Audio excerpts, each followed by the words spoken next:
4 on our yearly leaderboard for Player of the Year against Eric the Thrill Rill. Now, Eric Rill is kind of interesting here. Eric Rill has won 5 SCG Tour Opens. He's won 3 of them in Ohio. And this is actually his last Open for a while because he's moving to Denver after this tournament. A lot of people moving to Denver. Yeah, people want to hang out with you, I guess. I guess. What's going on there? Hey, you can add him to a draft. Could. You can play a little the bit. Keefers, they live in Boulder. They're very close. How far is Boulder from you? About half an hour. Oh, that's it? Wow, okay. I haven't been there yet, but apparently it's a half an hour. I hear Boulder's a delight. Yes. I've heard a lot of good things about Boulder. Never been. We need to have a Grand Prix Boulder. SCG Tour Boulder. I mean, How about that? We could just go to Denver and then people could drive 30 minutes outside the city if they wanted to do that. Well, maybe Boulder's nicer than Denver. Why's it always got to be built around Denver? That's where the airport is and the hotels. hotels. The airport's in the middle of nowhere in Denver. It's outside the city limits, but it's not the middle of nowhere. It's about a half an hour from downtown. That was my cab ride. Yeah. At least. I don't know. Every time I've gone to Denver, it feels like it's just in a field. Well, the Crown Plaza, the venue that's typically been held for SCGs and the Grand Prix, I would not describe as downtown Denver. No, it's not downtown Denver at all. No. It almost feels kind of the outskirts of some industrial whatever. Like an industrial parkway. Right. Kind of. Nice enough area, but I've always felt the Denver airport is just like, whoa, what are you doing out here? Play the game, see the world, you know what I'm saying? You see Ross and Rill going to shuffle up here and get ready. If you ever wanted to see the commercial/industrial warehouse section of Edison, New Jersey, thankfully Grand Prix and SCGs go out there all the time. You get to see all these different landmarks of the United States as a consequence of playing Magic. That's right. It's a lot of, at least for this venue, Columbus. We are in downtown Columbus, and it's a great convention center. Indianapolis, much the same. We do go to some centrally located venues, and but not across the board. We're right around the corner from Ohio State, too. Yeah. Here. Ohio State's campus is, you could sneeze and hit it, and it's enormous. Yep. It's got to be one of the largest public universities in the United States, right? So I went to Purdue, and everyone tells me that campus is big, but a lot of people go to small schools, or a lot of campuses are just small, and I never felt it was big, even though kind of looking back at it, and I have to, walk across the campus to get to a class, which takes like 15 minutes, so I guess in theory that makes it pretty big. Yeah. Ohio State, that's nothing. Right. It's like frightening how big it is. I would say I went to Seton Hall, which I would describe as a small medium-sized institution. Because I've talked to players like Ross Merriam who went to Harvey Mudd, and he's just like, yeah, there's 500 people there. Right. There's no one there. As we're underway here in game number 1. For Eric Rill, he's going to start with an Evolving Wild, sacrifice that for a Plains. For Tom Ross, well, he's got a Plains as well, and he's going to start with a Dragon Hunter. So he had Rill's way. He'll draw a card. Fortified Village, reveal a Forest, and now a Hangerback Walker. This is a very play-draw biased matchup as well.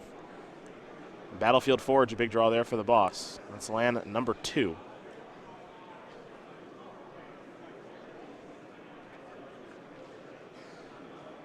And now we'll see how Detective Ross, as we've been calling him this weekend, wants to move forward. Cracking clues. Thumb in his mustache. I talked to him yesterday. He said if we want to get a handlebar, he's in. Great. Yeah, and who would say no to that? Not even up for debate. Yeah. He said, whatever I got to do to get the views. That was the quote. An Expedition Envoy and a Anointer of Champions for Tom. Let's go back over to Eric.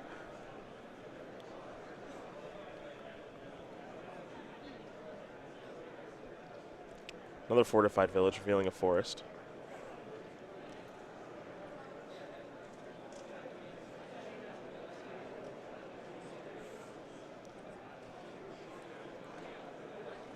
Hangerback Walker with the ability to grow into a 2/2 now, at the very least.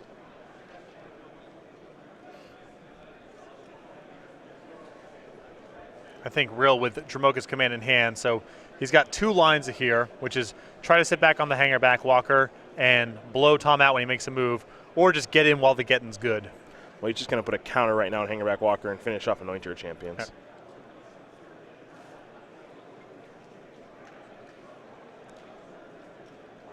See, we're on turn 3, and Eric Rill's still at 20.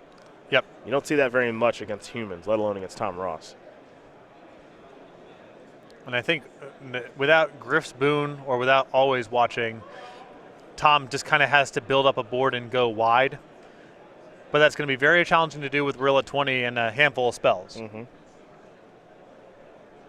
Now the White Orchid's going to search up the plains, given Rill's land advantage.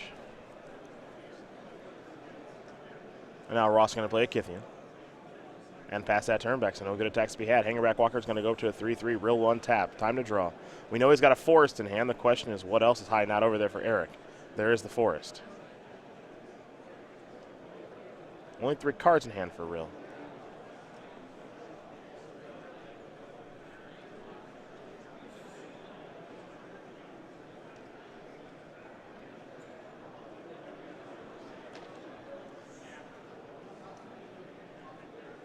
Although the concern has to be from Rill's side of the table is if he's sitting back and just trying to moat Ross out with this Hangerback Walker, should Ross have Declaration in stone, then everything gets blown up.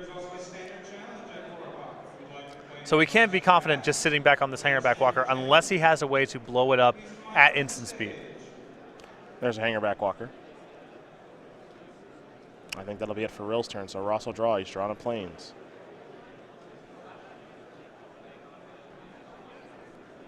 There's another Dragon Hunter in hand, a Thalia's Lieutenant. If Tom's hand is just a bunch of creatures, which kind of looks like right now, there is not a whole lot of ways to go around these Hangerback Walkers. Yeah, I think the card that he actually wants to draw, given the 3-1 Inspector here, is there's a Dragon Hunter. And now here is a Thalia's Lieutenant, so these creatures are all going to get a lot larger. He's looking for Declaration in stone. Yes. Although I guess at this point, I don't think he can really muster an attack this turn, but next turn, he starts looking at 1, 2, 3, 4, 5, 6, 7 attackers against 2 blockers. Mm-hmm. He may be able to go wide over the course of several turns. Now, I know you've got Eric's deck list in front of you. Are we looking at any Tragic Arrogance here? 1 copy. Okay. Be a good time for that. Be a game winner. Rill's just going to pass the turn back. Yep. Ross will untap and draw. Sacrifice a clue. Always watching, I believe. And he's also found a copy of Expedition Envoy. Thalia's Lieutenant will grow. Is it time to start attacking? Guess not. There's Archangel Avacyn.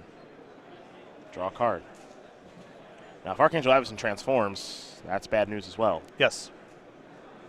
But if Tom's able to get Always Watching on the battlefield, maybe he can have his creatures survive Archangel Avacyn's transformation. So, and at the end of the day, it's only 1 more blocker. If Ross's plan is to just kind of go wide with tiny creatures, he might be able to prevent the trigger. Although I guess if Rill is committed to leaving the Hangerback Walker small, Ross is kind of locked out for the time being. Mm-hmm. You saw Rill play an Evolving Wilds past the turn back. I believe Rill only has 1 card left in hand. And I like Rill here not growing the Hangerback Walkers. It's kind of an instinctive play to just go ahead and do that. Yep. But I think he wants to make sure the Hangerback Walkers have the option of trading, making a bunch of Thopters, triggering Avacyn, and so forth. Well, Tom found Declaration in stone. All right, well, that's the draw right there. Yes, it is. That means Hangerback Walkers are gone, exiled, clues to be given, but no Thopters to be made. And now he might just see Tom say, all right, let's turn up the heat, turn them all sideways. This feels like a fine spot here to just start sending in the knuckleheads over the course of 2 or 3 turns and hoping it's good enough. Yeah, Evolving Wild's going to be sacrificed here by Rill, and I think we're going to see him start breaking clues to get a little bit of help here. Yeah, thinning out the deck first, sacrificing the Evolving Wilds, and then break open the clues, hope to find something to do. Tom's last card in hand isn't Always Watching. Just doesn't have the ability to cast it right now.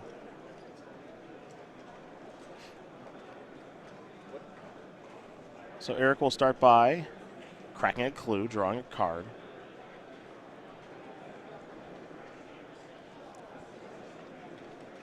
We might see him crack the other clue here, but Archangel Avacyn's going to have to block something. And the best thing to block might just be Kithian. Especially because it would transform. Yep. If you don't block that one. So Kithian down. Whole lot of damage dealt. Life total will be updated in just a moment. Rill will sacrifice a clue, draw a card. He'll head his way. 6 lands. He's at 2. Well, I guess he doesn't want Avison to flip anymore. So that's awkward. And he actually drew Hangerback Walker. So in a lot of circumstances, he could just play this for 0, but I don't think we're in that one now. So Oath of Nissa here from Rill. Found a Gideon along with a Westvale Abbey.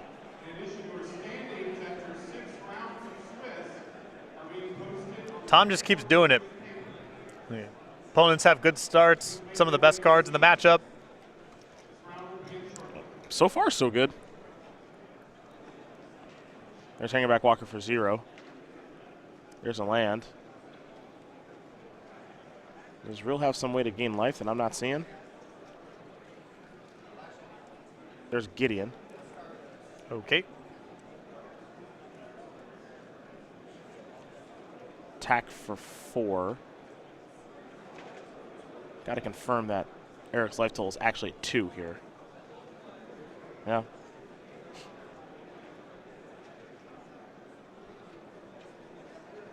Maybe I'm mistaken. Avison doesn't deal damage to it's itself. I don't. It does deal damage to you. It's I don't creatures, think. and then yeah. We'll take a look at flipped Avison. I don't know why I thought that was the case. That just might be my fault. Deals 3 damage to each other creature opponent. Sorry, I don't know why I thought it was that Rill would take 3 damage. My apologies to everyone at home. It looks like Eric Rills just wins game 1 now as a result. So actually, finding Hangerback Walker off of cracking those clues was very important. Right. So you could transform. Needed the flip. Yep. My apologies, everybody at home. Let's take a look at the sideboards here as Rill is up a game. We'll take a look at Tom Ross and his 4 Needle Spires, 4 Reckless Bushwhackers, a Griff Spoon, a Silk Wrap, 2 Stasis Snare, 2 Gideon Allies in a car, and 1 Repel the Abominable. So I don't think this is the kind of matchup where Tom is going to want to go to the red package here with the Reckless Bushwhackers and the Gideon. I would imagine he wants the 4th copy of Griff Spoon, and he probably wants some of the creature removal and the Silk Wrap and the Stasis Snare. It is easy to overdo that kind of stuff by diluting his deck of threats and by adding exposure to Dramoka's command, but on the balance, I think he needs to clear out the big blockers that Rill's bringing to the table. Other side of things here for Rill, 2 Den Protectors, 3 Aerial Volleys, a Dragonlord Dramoka, a Linvala the Preserver, a Planet Outburst, a Secure the Waste, 2 Declaration in Stone, a Hallowed Moonlight, 2 Evolutionary Leap, and then a Tragic Arrogance. Cheap removal and sweepers. Planar Outburst and Tragic Arrogance are a little bit on the slow side, but they're likely to be game winners if they show up on time. The 2 copies of Declaration in Stone, also just good cheap removal, try to stabilize the game early on. Well, these players will shuffle up, get ready here for game number 2, so we will talk about something we saw take place in that game. A little clue token action. That's Max McVitie, everybody. He did win our Season 1 Invitational, so he got the right to be a clue token, put his likeness on a card, because when you do win an Invitational, you get that. You also get $10,000 and invite to our Players Championship, a nice little trophy as well. So I know a lot of people are wondering how you can go about getting this token. Well, Patrick can tell you how to do that right now. Yeah, a variety of ways. You can attend any of our Opens or any of our Classics on the SCG Tour throughout the duration of Season 2. If you can't make it out to one of our large events, any order from StarCityGames.com, $5 or greater will be shipped out with this token. We got another Invitational come down the pipeline about a month in New Jersey. We'll have the new champion with a new token. So if you want to get your hands on the Max McVitie Clue token, either show up to one of our large events on the SCG Tour, and if you can't make it out, just place an order from the website, $5 or greater. Congratulations again to Max McVitie, our Season 1 Invitational champion. We will see him at the Players' Championship at the end of the year. We might see both of these players as well as they get ready here for game number 2. Eric Rill currently up a game with green-white tokens. So in reality, what it was about there maybe was the Declaration in Stone, the Archangel Avison. Who knows? Well, I think that Tom's putting himself in a position there where he beats almost anything except for Hangerback on 0. Mm-hmm. If he exiles the Archangel Avison, he still can't really attack because he's going to trade with a bunch of the Hangerback Walkers. A bunch of them will break. There'll be a bunch of Thopters in play. And at that point, even just beating a Planeswalker might be challenging. So it was a risky play, but I think Tom was giving Rill a couple draw steps between his natural draw step and the clues he got to break to find one of his 2 remaining Hangerback Walkers at most, mm-hmm. and almost any other draw step's not going to get it done. I mean, I guess Tragic Arrogance gives him a shot if that happens to be in the main deck, but Eric is drawing very thin at that point. Not a whole lot of outs. Eric will take a look at 6. Tom has already kept his 7. He will keep. Now he will scry. Top card will stay on top. We're underway, and no 1-drop from Tom Ross.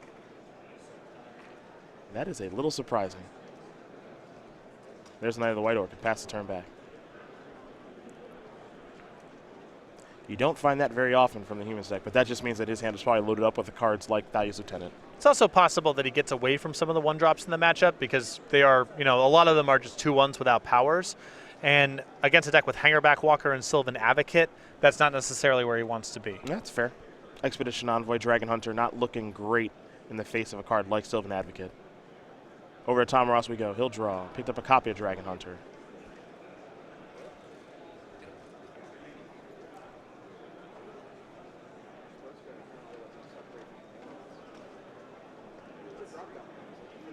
Now he's got to figure out how he wants to sequence.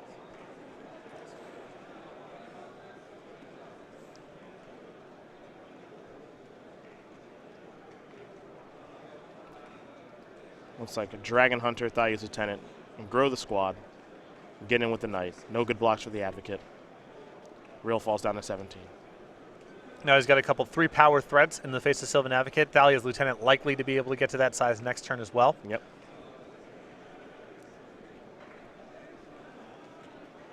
Rill will play a Forest. Now Jamoka's command here from Eric would be pretty nice, turning Sylvan Advocate into a 3/4. That would help it reign supreme on this battlefield. But if Rill just passes with the mana up, likely represents that Jamoka's command is there, and Ross can simply build up his board and pass the turn back. Here's an attack with Sylvan Advocate. Tom might want to double block here. I think you might be thinking, what's the worst that could happen?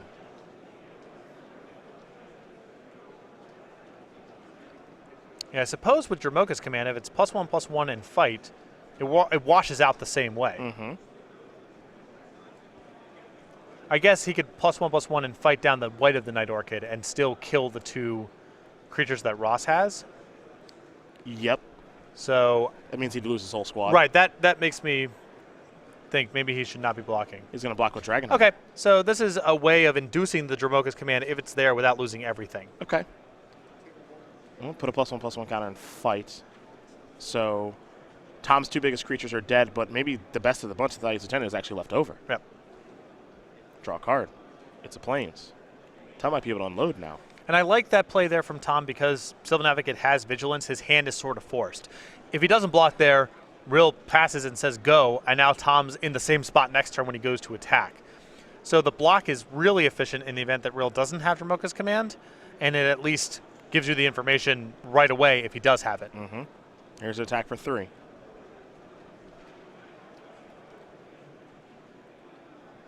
Pass the turn back. Over to Rill we go. Rill will draw.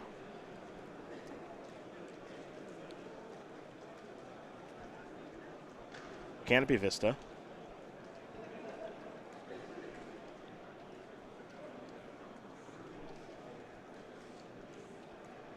And there's an Advocate. And Rill has another Jamoka's command in hand. Curious if he wants to use that now or wait. Looks like he's going to use it now. Counter, take care of the Lieutenant. That's a 3/4. Thalia's Lieutenant to draw there for Ross. He's going to play Always Watching now, though.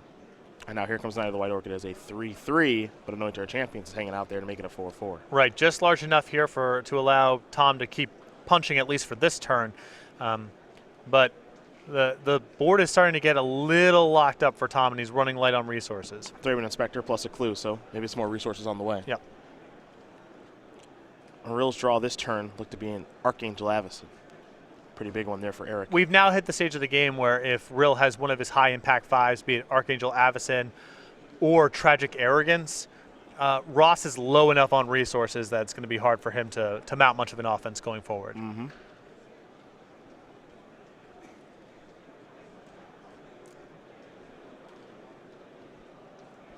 3/4 Sylvan Advocate coming in. Looks a little bit suspicious. But the reality is that Eric Rill has Archangel Avacyn. So Tom's board right now is a 3/3 Knight of the White Orchid and a 2/3 Thraben Inspector. So I think we might just see a double block here, yeah. And this forces the Archangel now, which makes it so that Eric's stuff is indestructible and Tom will lose his Knight of the White Orchid. And again, because Sylvan Advocate has Vigilance, Tom's hand is sort of forced. If he doesn't do it now, it's going to just happen next turn. Stasis near the draw there for Ross.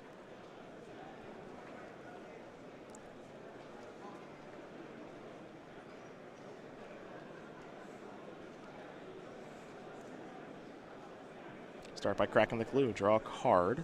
Battlefield Forge. He'll play a land. Pass the turn back. Let's go back over to Eric Rill. Rill will draw. Evolving Wilds. Sacrifice that right away. Get a basic forest.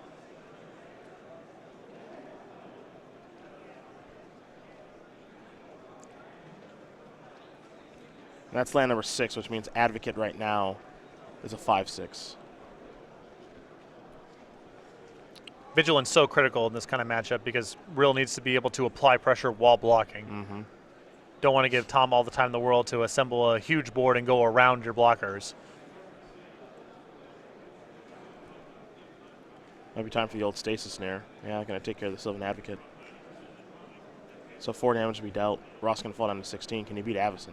Yeah, painful to have to get rid of the Advocate instead of Avacyn, but it's much more likely Tom can size up to brawl through Avacyn than a 5/6 Sylvan Advocate at this point. I think we might be getting tragic here, Patrick. That's bad news for Tom.